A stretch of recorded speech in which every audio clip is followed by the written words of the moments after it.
Good afternoon.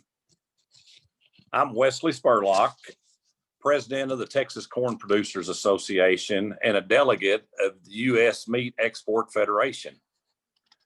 We're glad to have you join Texas Corn Producers Board for Corn Conversations.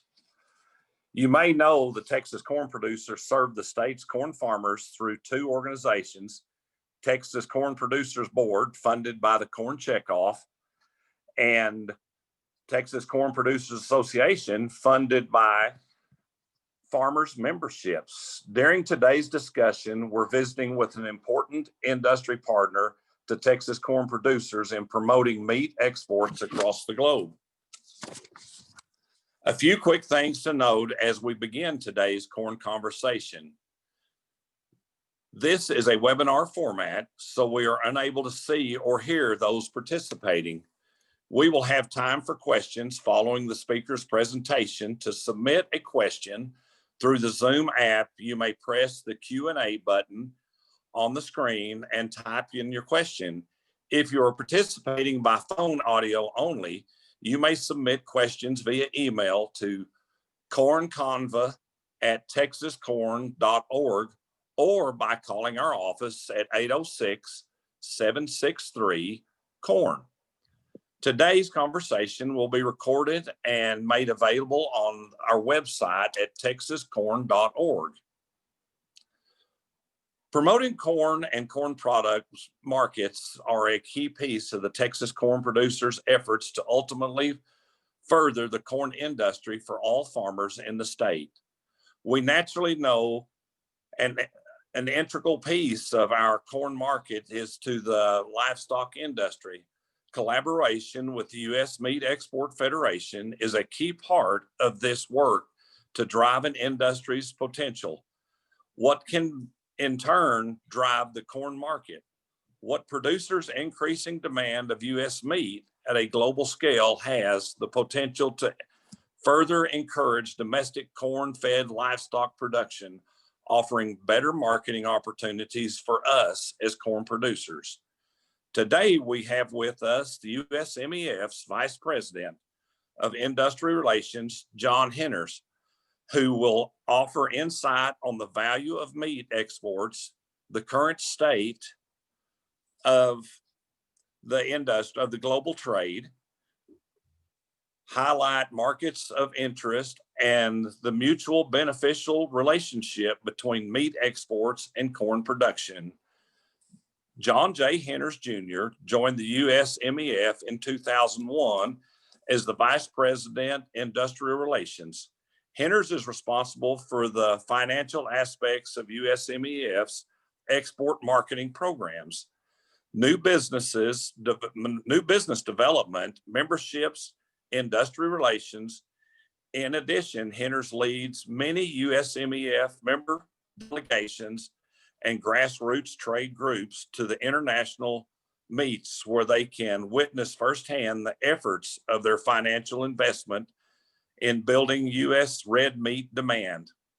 Along with his USMEF colleagues, Hinners also hosts numerous teams of red meat buyers visiting the United States and is instrumental in organizing events, matching those buyers with U.S. suppliers. Prior to his employment at USMEF, John worked 13 years for state and national livestock trade associations. He was raised on a diversified cattle, hog, corn, and soybean farm near Carroll, Iowa, and has a bachelor's degree in animal science from Iowa State University. Mr. Hinners, his wife Melissa, and their three sons reside in Parker, Colorado. We'll also be talking to Dave Juday, who will highlight a recent USMEF study on the impact of beef and pork exports on the price of corn. Dave is the founder and the principal of the Juday Group, a firm specializing in agricultural and livestock industry. He is also the principal livestock analyst with World Perspectives, Inc., a commodity marketing analytical firm in Washington, D.C. that publishes daily market reports for the grain trade. John and Dave, thank you for joining us today. We look forward to hearing from y'all. Well, thank you, Wesley, and thank you for the opportunity to be with you today. We appreciate your leadership and your volunteer work that you do on behalf of the corn industry. And certainly what we'd like to do is share with those who invest in the checkoff and with their membership dollars in Texas through the corn industry, some of the things that bring value back on that membership investment. So with that, Stephanie, why don't we go to the next slide? I'll give you a little bit of history about the Meat Export Federation. And by the way, thank everyone for joining us today. The U.S. Meat Export Federation is a grassroots organization. We started in 1976 with the main effort of adding value to the red meat side of things. So that's the beef industry, the pork industry, and the lamb industry. We've grown to 18 international offices with a staff of about 102 individuals. We have 285 member organizations, and we're proud that Texas Corn is one of those member organizations that support our mission of putting U.S. red meat on the world's table. We provide a service of marketing U.S. red meat around the globe. We have promotions and sales that take place in over 80 countries around the world. But let's not dilute the situation there. When we really look at the whole entire situation, there are a tremendous amount of red meat exports values going into about 6 or 7 countries, and we'll get into that in a minute. So next slide, please. As we can see, the U.S. Meat Export Federation is headquartered in Denver, Colorado. So if anybody gets the opportunity, we'd welcome you to come to our office. We're located in downtown Denver with about 30 staff individuals that work on that side of the situation. Our main purpose in Denver is to really help to facilitate programs that get carried out in market by the remainder of the 75 staff that work in the international marketplace. You'll see we have markets, offices in Mexico City, Lima, Peru, Colombia, Hong Kong, Seoul, Korea, Eastern Europe, Singapore, and most recently, Durban, South Africa. Next slide, please. This kind of gives you a snapshot.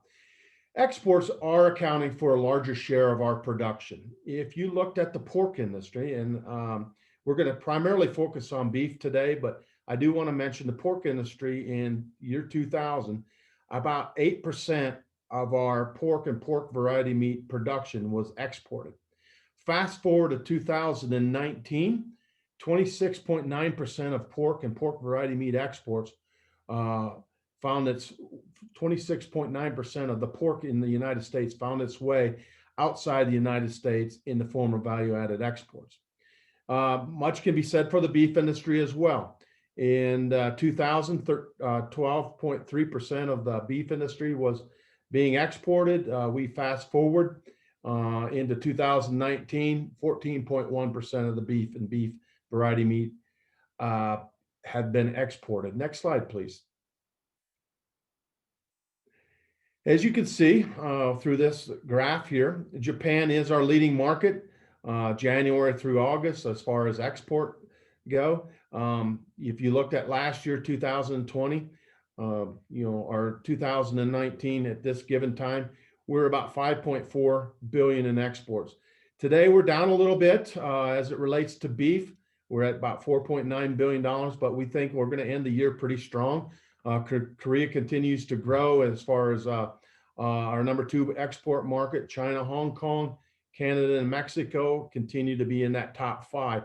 If you really look at the top 7 markets, it's going to attribute to about 75% of our export business as it relates to the beef industry. Next, please.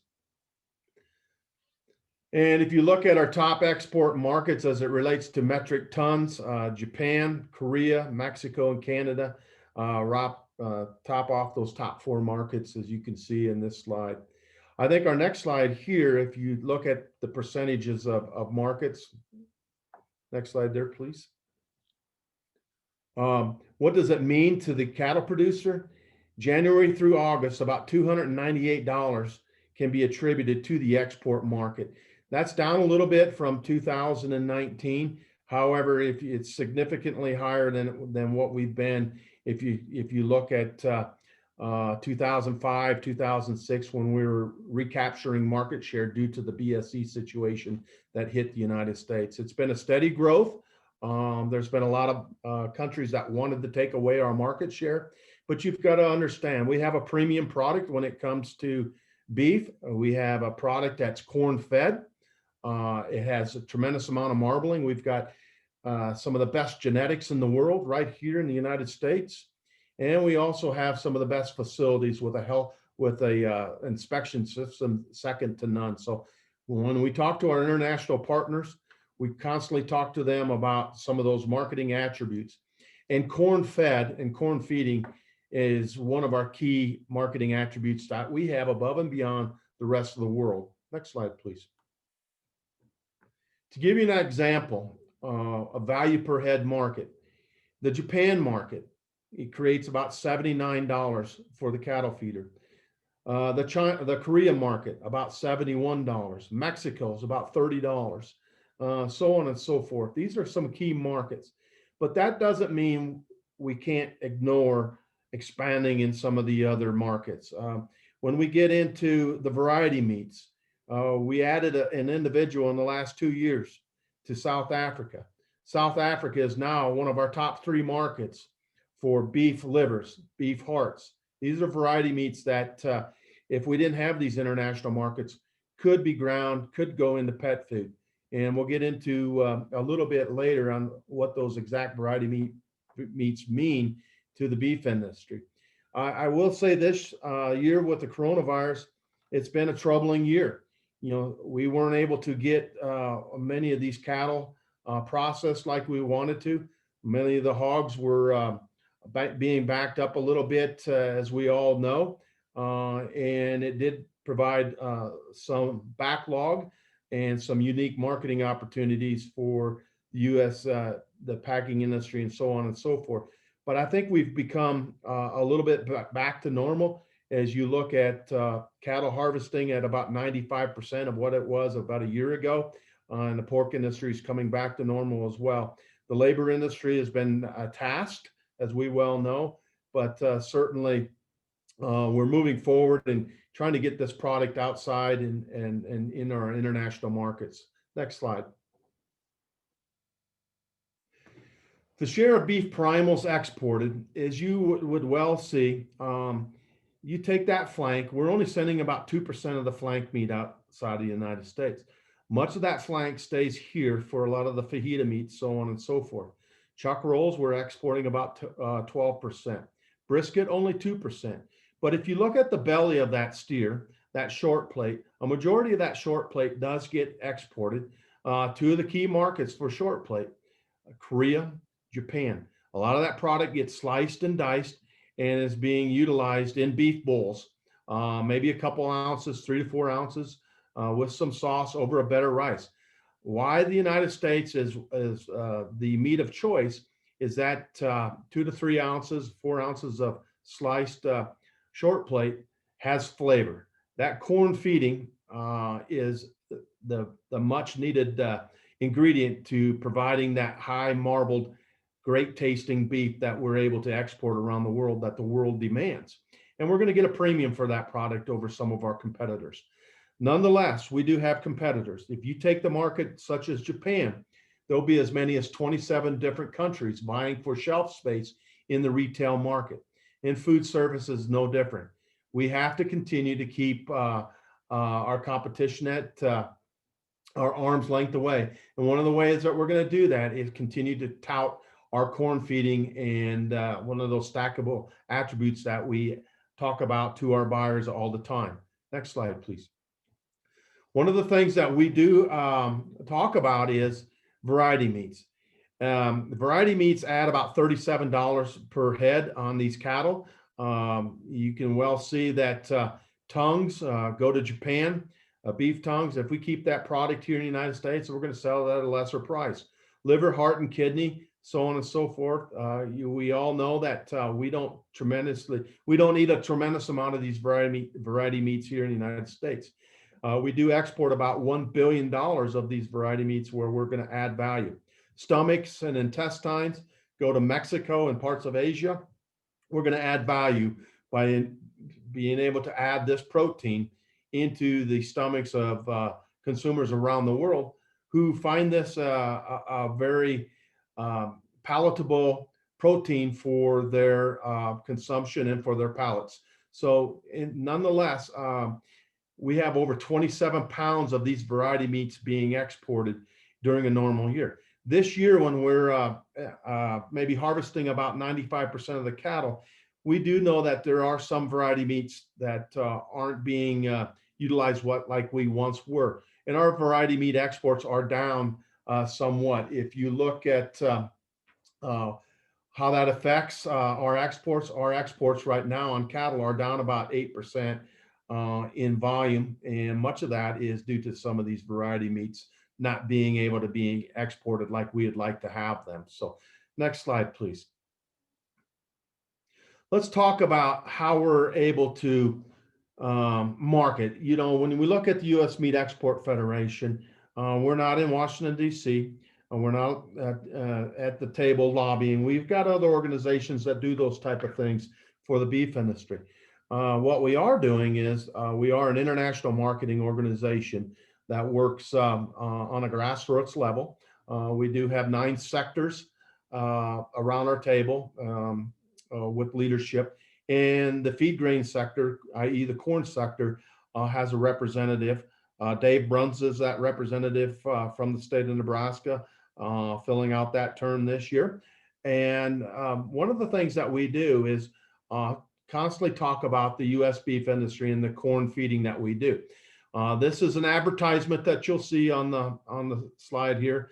One of the advertisements that comes in from the ASEAN region, and it's called U.S. Beef, Corn Fed to Tenderness. So we're talking about, as you can see, that highly marbled product and how we utilize that corn in Indonesia. This is one of the ads that takes place in Indonesia. Next slide, please. Here's another one of the U.S. corn-fed beef advertisements in Vietnam. Kind of gives you an idea. In Vietnam, they use a lot of cartoon characters. You'll see that beef animal down there on the bottom side, right in the middle. He's touting an ear of corn. He's talking about how U.S. beef industry is available with the corn feeding. So I always like to share a little bit about how we're doing some of the advertisements. Next slide, please. And here's one of the U.S. beef fed on corn. You can see how beautiful that product looks when it's being showcased. This again is one of our beef promotion activities in Vietnam.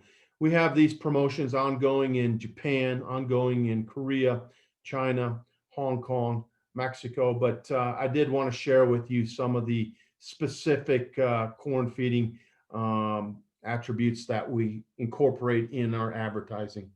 Next slide, please. Go Beef U.S. campaign in Taiwan. Taiwan's a key market for the United States. As we look at, this whole COVID situation, much of Asia is getting back to normal. I can't say it's 100% normal, but Taiwan is one of those countries that is getting back to normal. China is getting back to normal. As we look at promotions, we've really been hit hard in the food service side of things internationally. That's coming back. People are coming back into the restaurants as they're moving past the COVID situation.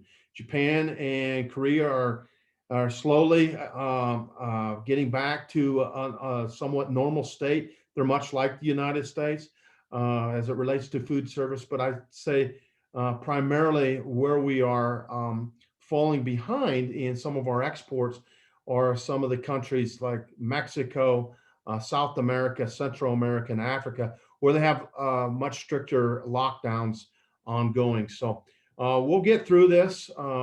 Retail is still booming in these countries, but the food service has been hit hard. So much of our programs have adapted and been adapted to where we're working with some of the key food service organizations in takeout meals and helping them promote U.S. beef and U.S. pork in the various takeout platforms and using e-commerce. So that's been a change, and I think it's really been helpful for the United States to be able to have those checkoff dollars, whether it's from the beef industry, the corn industry, whether it's USDA funding. It takes money to advertise and market your programs, and certainly we're able to leverage your dollars in moving that U.S. meat and that value-added corn through the U.S. meat in the international marketplace. So with that, I would like to say thank you on behalf of all of those that are involved with the U.S. Meat Export Federation for your investment into our programs, and we've been able to share much of our success due to that ongoing investment that you've had. With that, I think it about wraps up my portion. I've got maybe 2 slides left, so we'll move on to the next slide. This kind of gives you an example of one of the Texas corn-fed beef promotions that we just did in Taiwan. This is a restaurant called The God Beef.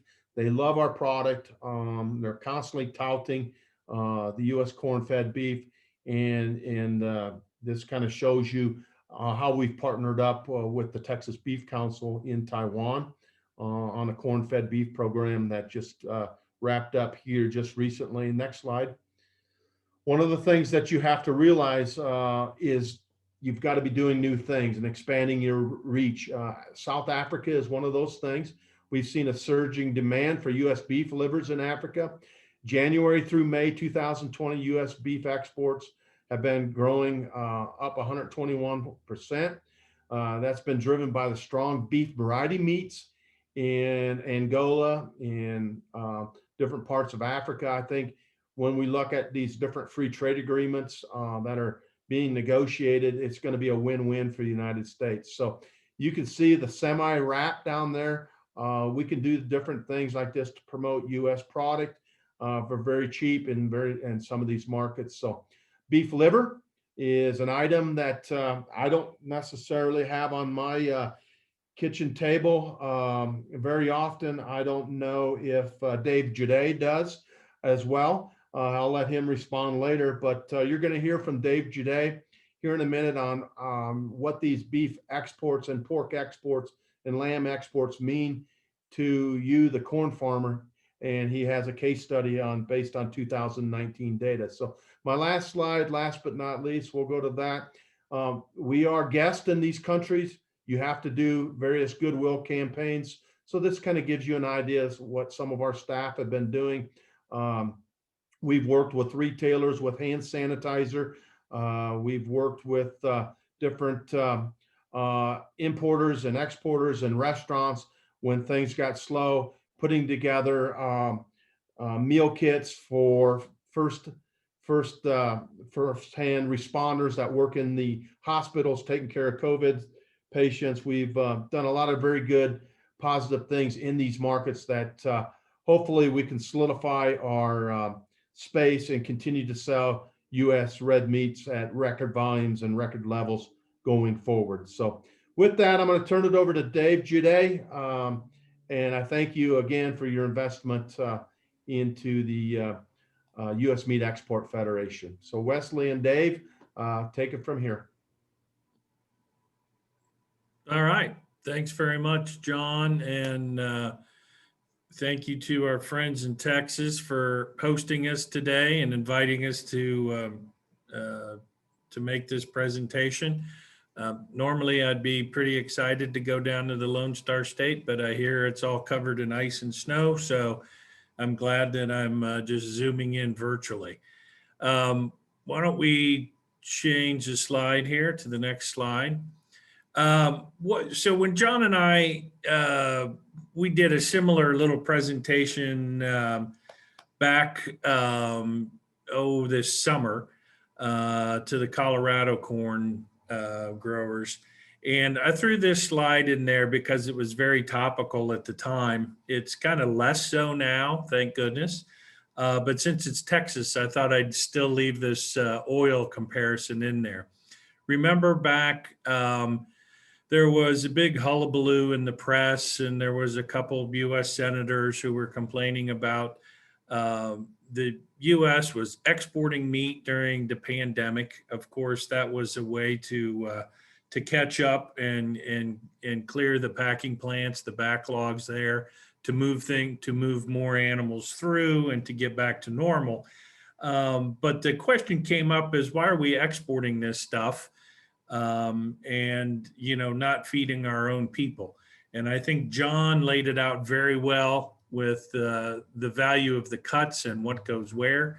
And anybody who's bought a 4-H steer at a county fair auction and had it in their freezer knows that when you get that meat, it's not all strip steaks and tenderloins. You got to eat everything else.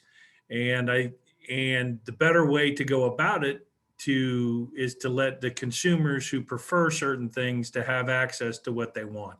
Some markets will outbid us for livers and as the short ribs, chuck, the other offals, the bone-in hams for pork, and we'll get more money at home. So it's better to have two animals and divide them up that way and to continue to grow.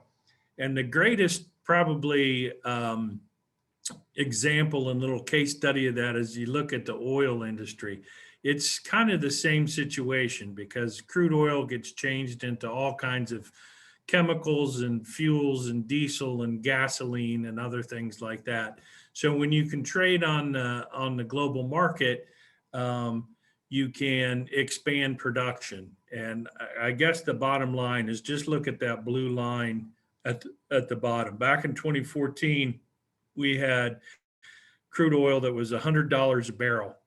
A couple months ago, it was trading negative there, as folks in Texas might be aware of.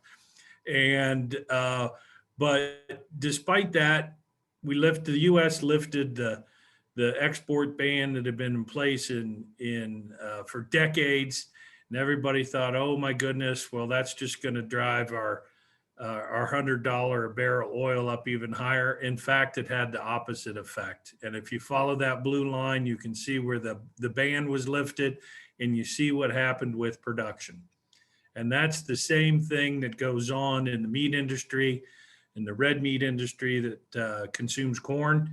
As John mentioned, on the pork side, it's 27% of our production is exported.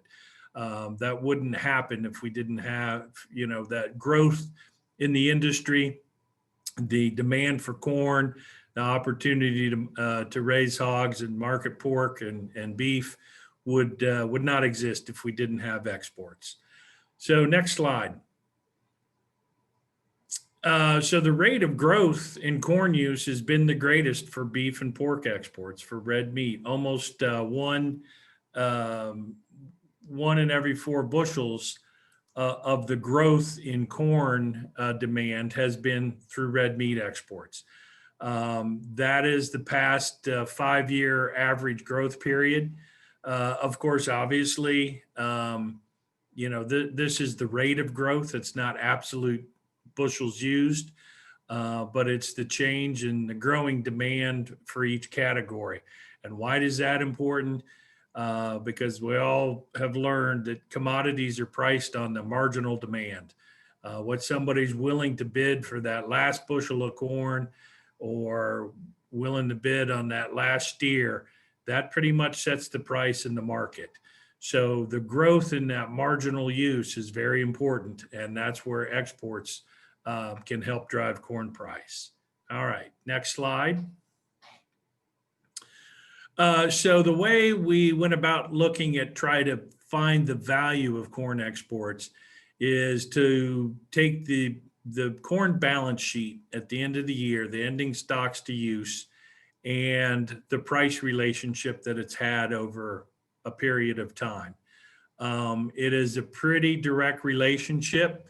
As you can see up in the little corner, if anybody's a math geek, it's got a correlation of about 95% within the general trend of corn price. Want to make clear that this is not a projection going forward or a real-time guesstimate, because if you do that, obviously the market adjusts, right? If you took away all the meat exports, somebody would find there would be, fire sales of corn inventory that would drive the price down. But this is sort of like, this approach is sort of like a football coach looking at the game film, right? The running back got a big 60-yard gain, but when you look back on it, 30 of those yards can be chalked up to one block from the pulling guard. So that's the way we went about looking at the corn price. We held everything constant and did a snapshot of the market looking back in 2019, and then assume that there were no red meat exports, and then take all that demand for corn away from the market and throw it back into ending stocks, and then run it through this little regression to see what that would have meant over the past 10, 12 years in terms of price. On the next slide, I think we'll come up with the actual numbers. So if you do that, red meat exports used about 480 million bushels of corn last year. It generated about $1.8 billion to corn growers. That's that 480 million times the average price for the calendar year. We adjusted it to meet the calendar year for the exports. And it added up to about 12% of that $3.75 per bushel price, which is 46 cents a bushel. So corn would have been 46 cents a bushel cheaper last year if we wouldn't have the red meat export demand. You take that 46 cents and multiply it across all the corn that was marketed, and you come up with that $6.26 billion value. That was economic value to corn growers that was generated by red meat exports. All right, the next slide, please. Additionally, a lot of distillers' grains that come from ethanol mills is used in feed. That generated about another 412 almost $1 million in revenue for ethanol mills. About 3 million tons was fed to livestock that was ultimately, the carcass weight equivalent was exported. And we use a price, the average annual price of about $137 a ton. When you count that to the value added of the ethanol mill, which adds value to corn, it's about 4 cents per gallon in the gross margin for an ethanol mill. So it is not just a win-win, it is a win-win-win. It's a three-way winner. All right, next slide. So looking out over the next 10 years, this is based on USDA's outlook. Of course, this was released in February 2020, and a lot of things have changed since February 2020. And in the next few weeks, USDA will start putting together their next 10-year outlook to 2030. But if you take what was projected at the beginning of this year, the red meat exports are going to use about 6.5 billion bushels of corn over the next 10 years, about 36 million tons of DDGs. That'll mean about 23 billion to corn growers and about 4.5 billion to ethanol mills on their DDGs. DDGs are something like 27% of the margin, gross margin for an ethanol mill. So what they can afford to pay for corn and how much corn they can consume as well. It's very important that this value that red meat exports add to DDGs. All right, next slide. And here it is broken down by state. You can see Texas down there, 1, 2, 3, fourth line up from the bottom. The revenues to Texas from corn that was used. If you just take Texas share of production and corn marketing times the amount times those $480 million at the year annual price, it's about 37.7, almost $38 million in cash market value to corn growers. And if you take that value of 46 cents per bushel that red meat exports generated, and you apply that a 46-cent cheaper price across all of Texas's corn production, you see it's about $131.5 million that went to that can be chalked up to red meat exports.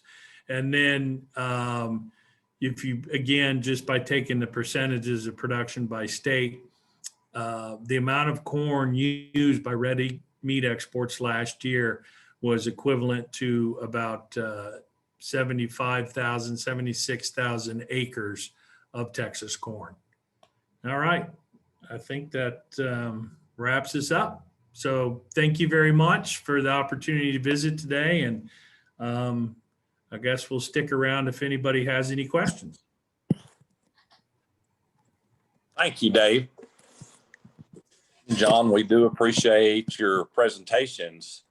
We now have some time to take a few questions from our attendees. As a reminder, to submit questions through Zoom, you may press the Q&A app and type in your question. If you're just doing audio only, go to cornconvo@texascorn.org, and you can email a question, or you can call the office at 806-763-CORN. Stephanie, have you seen any questions yet? You do not have any yet. So if you have anything right now, Wesley, that would be a good time. Okay. So John, as we've been in lockdown for this many months, and it's taken away our ability of our export groups to travel worldwide or bring your employees in and work what you've done, how has Zoom and other media presentations, how have they worked for y'all at USMEF? Wesley, great question. I think when when we're all hit with the COVID restrictions and all of a sudden we call ourselves grounded or staying at home, we wondered how this is going to affect us. And at first, you scratch your head and say, how can we adjust? And I would say one thing for certain is we were very fortunate to have people on the ground, boots on the ground in these markets to carry out our mission. And one of the things that we did notice is our expanded reach through Zoom, through cooking webinars, through education platforms, to where if we had them at a hotel, for the most part, we were, reaching 100, 200, 300 individuals, maybe buyers. But now when we incorporate the Zoom method, our reach is 5 times that in many cases. So that's been a good thing. And that's been a learning lesson for, I think, many of us in agriculture, whether we're selling bulk commodity grains or whether we're selling value-added meat. We've learned to adapt new technologies, and we've seen a more efficient way of reaching people. Ideally, face-to-face is always the best. We'd like to, we're in the business of putting buyer and seller together. And if we can do that face-to-face through various trade shows, that's a good way to market our programs. But in the second best situation, these Zoom meetings, they do work, they're functional. And I think if we've been able to expand our dollars in doing that. So great question, Wesley. And I think we'll end up the fourth quarter of this year very strong as it relates to beef and pork exports. Our pork exports are up 19%. Our beef exports are lagging right now, but we're going to make up some lost ground in markets like Korea. I think Korea just had a record month this year in August as we look at our export value and volume going into that market. So people are getting a little bit back to normal. But nonetheless, you know, I think from cooking shows, demonstrations, putting buyer and seller together on virtual sales shows, I think we've seen much needed positive results in being able to do those programs. Thank you. One of the things that I've noticed, whether it was at U.S. Grains Council and USMEF, in the employees that you have overseas, their value is really coming through on this. And then y'all are able to aid them through what you are doing.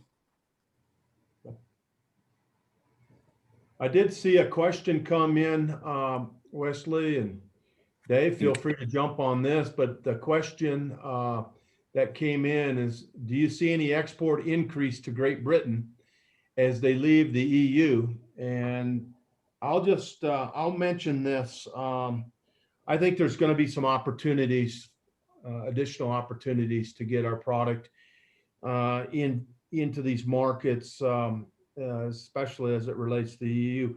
You know, the biggest challenge in there is if it relates to pork, you know, we compete with the European Union quite heavily as it relates to pork.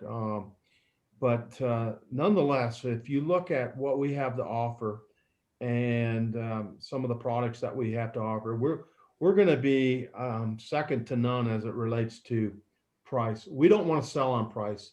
We know that we have a premium product. We always want to talk about those stackable attributes that we have. Family farms, you look at everything that we do, for the most part, it comes from a family operation. You know, there might be 3 or 4 people making a living off of that family farm, and it could be a large farm.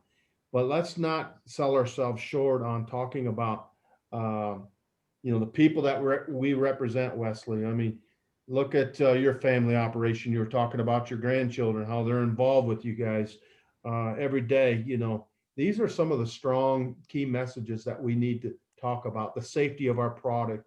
You know, we've got land grant universities. We've got some of the best universities in the world, research on animal science and crop science and agronomy. These are all things that when we talk to these buyers, we bring them into the fold.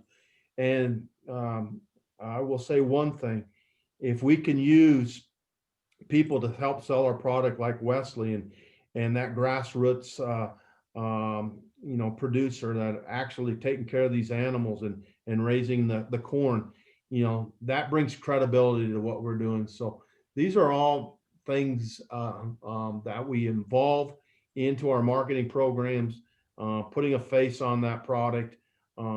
That helps solidify that sale for many, many years. So we appreciate everything you do from Texas. And I'll turn it over to Dave to see if he's got anything to add to that question. Yeah, so, you know, the question about the UK, obviously, you know, that's a good market for red meat. They're closer to, again, as John mentioned, pork to the EU that supplies them. I think everything kind of boils down to the agreement, not only with the US, but their exit agreement with the EU. But just to kind of pick up a little bit on a tangent from what John was saying about what we have in the US and the infrastructure. I was talking to one of the industry guys a while back over in the UK. 80% of their veterinarians come from other EU countries. They don't have enough vets. They don't have enough meat inspectors. They don't have the schools to get more vets for meat inspection. Their meat packing industry is on some thin ice with that. That's one of the things that's going to, you know, side things that's going to determine the outcome of the negotiations is how do they treat immigration standards for meat inspectors, because 80% of their meat inspectors came from the EU and were not UK citizens. So there's just so many moving parts, it kind of boggles the mind. But at the end of the day, it is a good market, and I do see a lot of opportunities for red meat there. Well, thank you. One of the areas that I was thinking about in the world, as you were talking about South Africa being a big new market, how about the rest of Africa and how its ability to be accessed by USMEF? Yeah, we are expanding into many of those different regions, Wesley. The biggest thing that you have to figure out is what is the trade. We have many different export companies that are going in, and I call those the pioneers of the industry. They'll find little nooks and crannies to all of a sudden get a load of meat or a half a load of meat in, and pretty soon that one load turns into 3 or 5 per month, and maybe 20, and that's how you really grow a market. So I would say, as Dan Hallstrom mentioned, who is our president and CEO, South Africa looks like Mexico did 30 years ago. It's slow growth. You get a few loads in here or there, and all of a sudden you go out, and that's how you're going to really build a market. So poultry finds its way in there, pork finds its way in there, beef finds its way in there, and yeah, of course, there's some religious basically pitfalls that keep you out as it relates to maybe pork. But certainly there's opportunities there for many items as it relates to beef and some of these other items. So if we can get in there, if we can reduce the tariffs or restrictions into some of these markets, we're going to find a way to sell it. And we continue to have showcases to where we'll bring in product, we'll bring in buyers. It might be only a dozen buyers that might meet at a hotel, but they're going to be able to sample our product. And that's really how you're going to inch your way into some of these markets and break down these barriers. So we've got a lot of people that have product for sale, and they want the good quality. They want the high quality corn-fed beef products, pork products. So we'll get it in there one way or the other, and we're going to grow our business. But by the same standpoint, you're not going to ignore the Japans and the Koreas and the Chinas and some of the Mexicos of the world. So it's going to take a lot of continued effort and work, and it's going to be beneficial to the U.S. agriculture industry. So it's exciting. So, Dave, you got anything to add to that? No, I don't. But you're right. It takes a long time to build a market. One thing, if I didn't see any other questions pop up, so I'll just put it out. It kind of popped in my mind. For John, following up on what you said, Wesley, about how Zoom is changing how we work and promoting and everything. There's already been a big trend towards like e-commerce in a lot of key markets, and that changes the way this product is marketed. That kind of, John, your comment about Mexico growing and South Africa made me think about that, about what's going on in Korea and Japan today. And I know USMEF has been a real leader in the e-commerce and getting on that trend early and really crushing it from some programs. You want to share a little bit about that? Yeah, I would. If you look at e-commerce, a lot of these grocery stores all of a sudden found themselves in an interesting situation. E-commerce can be at retail. E-commerce can be at food service. What we did is we helped facilitate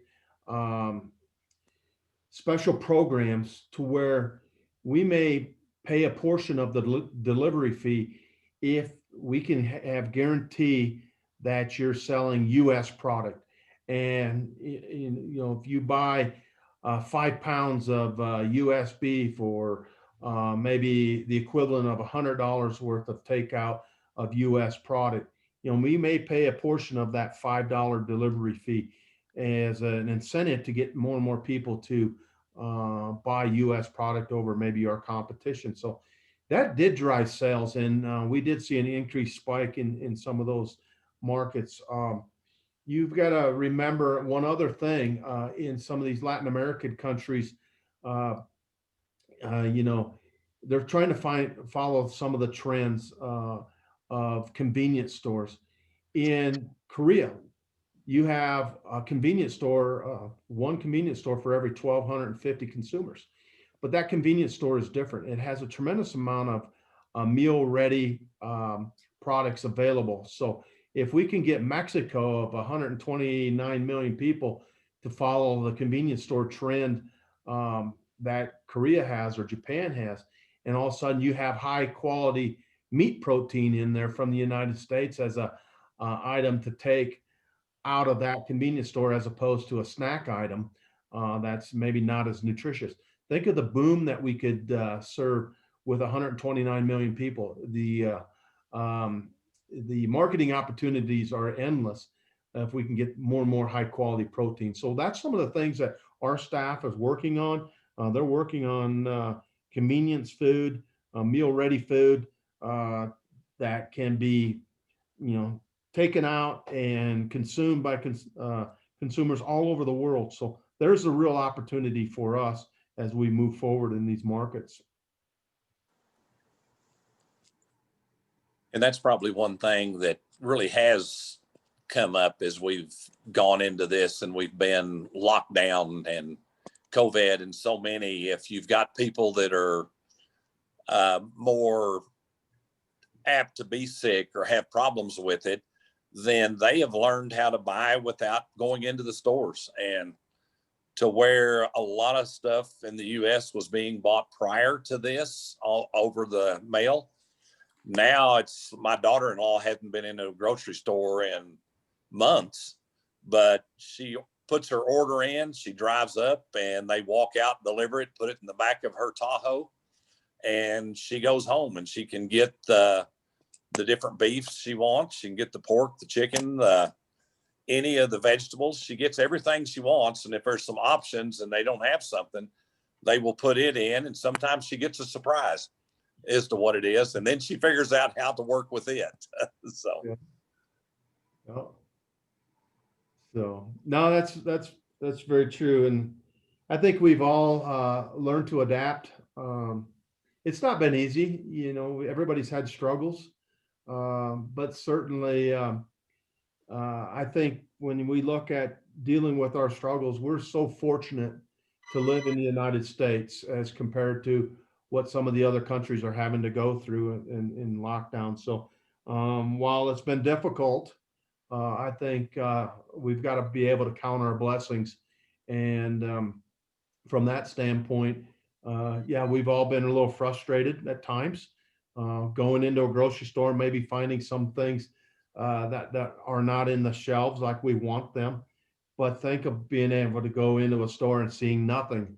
I think in some of these cases around the world, they probably experienced that. So we're fortunate to be able to have the lottery ticket of life, by being able to be here in the United States and being able to produce food for the rest of the world.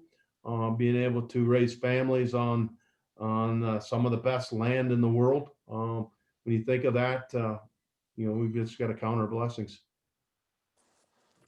Well, we really do appreciate having both of y'all here today, John and Dave, and thank you for your presentations. And we look forward to being with you in person later on in the year or the coming years. So thanks for your time and efforts, and we appreciate you being part of the Corn Conversation. Thank you. Thanks for inviting us, Wesley. Bye-bye. Stephanie, thank you. Have a great day.